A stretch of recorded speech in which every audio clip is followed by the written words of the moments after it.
Hey everyone! Only one day left to the Predecessor Early Access and I'm so excited.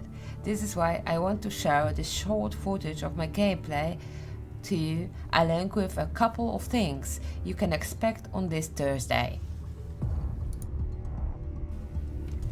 But first things first, for those who do not know what the Predecessor is. Predecessor is third-person MOBA, where 5 players takes one of the 5 roles and cooperate each other to complete the game objectives, maintain the lanes, and finally destroy the enemy core.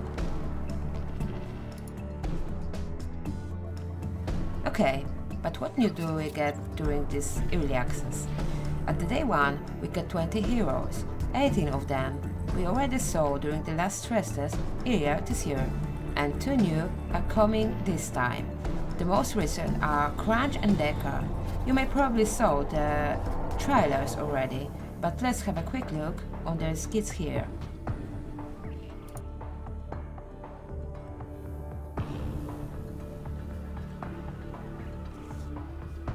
Decker is a range support, if you can remember her from backdays Paragon. She's nothing like this today. Omeda Studios reworked her kit and make Decker much more dynamic to play. Her rocket boots are now passive ability. The cage is now E ability, what makes it perfect to combo with her ult, Iron Strike, allowing Decker to separate or lock the enemies and deal quite decent magical damage and slow them too. Additionally, a Photo Disruptor can slow and deal magical damage by emitting the drone beam on its path. Right mouse button is Stasis Bomb, which stuns the enemy and deals damage, magical one. The Stasis Bomb behavior and trajectory has been reworked and I must say it feels really good now. Decker's basic attack instead is a physical damage and it's the Energy Orb.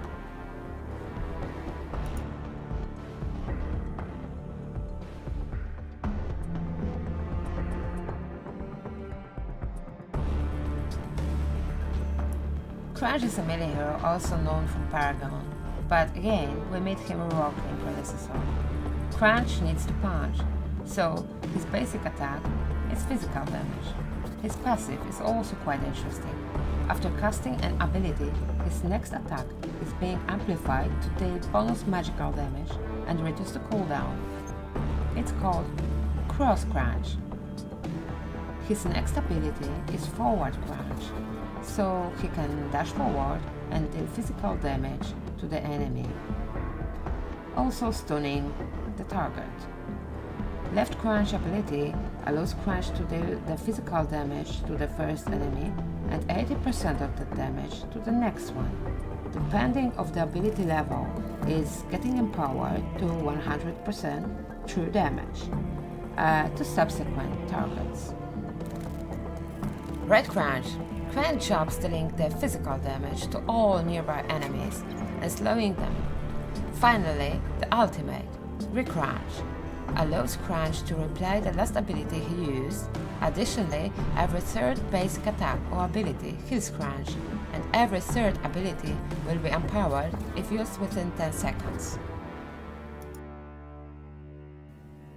Okay, but those 2 heroes are kind of known already. What about the original Predecessor heroes? During the early access, we have been promised to get 5 additional heroes, and one of them we already know will be the original one. It's Huntress, the original range carry, using 2 weapons, crossbow and a handgun, and is able to transform in a black beard and replace herself real quick on the battlefield. It looks amazing. She is also able to spin around and move while shooting her crossbow, similar to the Diablo 3 Demon Hunter, isn't she? Can't wait to see her on Battleground really. She looks amazing.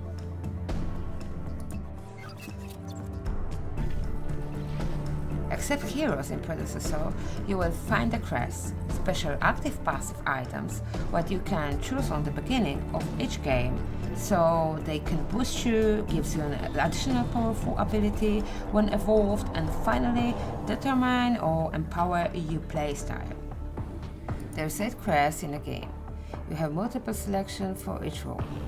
But since one hero can be played more than one lane, quite often, you can access all of them, in case you need it.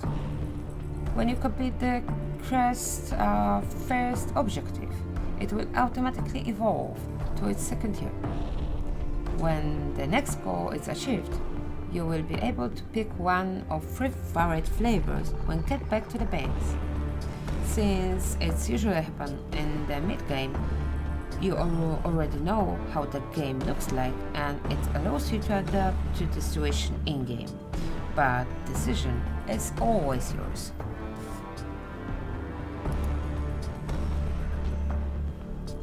The last thing I want to talk about are buffs. Predecessor is a team-play game, strongly objective-oriented, and the buffs are pretty important in this system, but you can see by yourself. At the beginning, I want to tell you couple of words about the most important buff in the Predecessor, and it's nope, it's not the O Prime. I'm talking about the Phantom.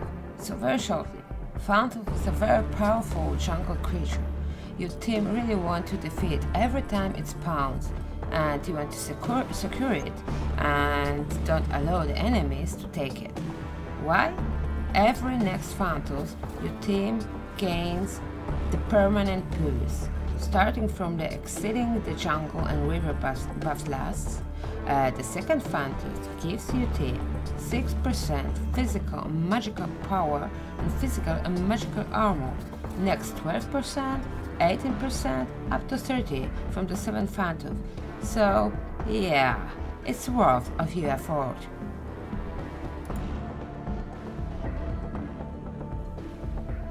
The O Prime also got some changes. In the Early Access, there is mini prime spawning in the O Prime Bay.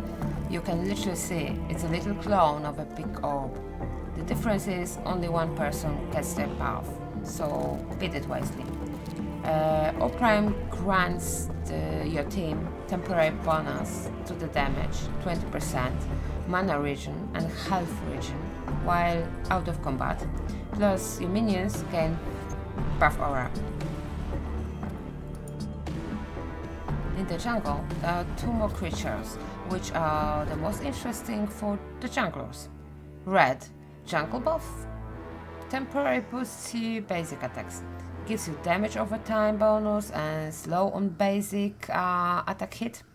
Blue buff gives you the mana regen, ability haste, and increases your magical damage to minions and monsters.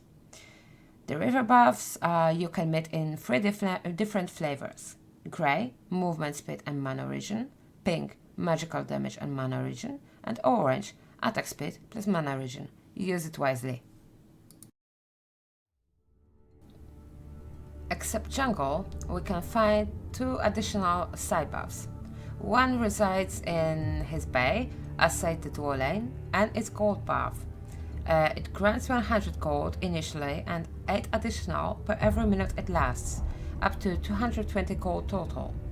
It spawns in 30 minutes of the game, then every 2 minutes after it's killed. The offlane buff is Cyan, and it gives 80 XP and 20% health and mana restore on kill.